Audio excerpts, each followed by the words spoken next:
Германија врти на десно е најчестата оценка во германските медиуми откако крајно десничарската алтернатива за Германија за прв пат влезе во парламентот со освоени 13% од гласовите.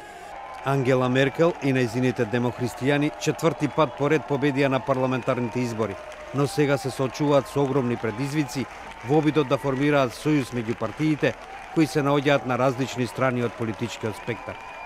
И покрај тоа што доби најмногу гласови, блокот на Меркел го постигна најслабиот резултат од 1949 година.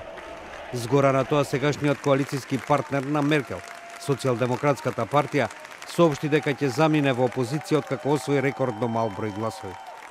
Председателот на социјалдемократите Мартин Шулц оцени дека грешките на актуелната канцеларка им помогнале на екстремните десничари да влезат во Бундестагот.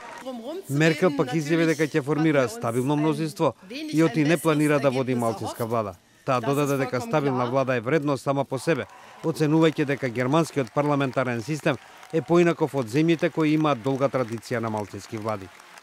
Und natürlich liegt eine große neue Aufgabe vor uns. Das ist der Einzug der AfD in den Deutschen Bundestag.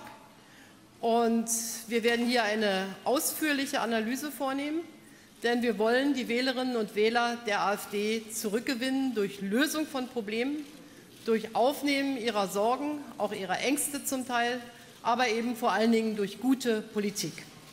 Ко-председателката на Алтернатива за Германија, Фрауке Петри, рече дека успехот на партијата представува пресврт за Германија.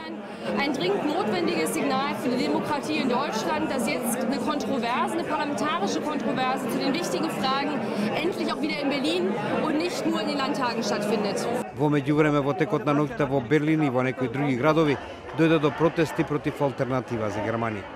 Еден од учесниците вели: Also wenn die AfD im Bundestag sitzt, dann kriegt sie einfach eine viel größere Plattform, um ihre rechte Propaganda zu verbreiten. Und ja, das macht mir Angst. Основана во 2013 година од група академци против еврото, Алтернатива за Германија се претвори во антимиграцијска партија која профитираше од одлуката на германската канцеларка Ангела Меркел да ги остави германските граници отворени за мигрантите и бегалците.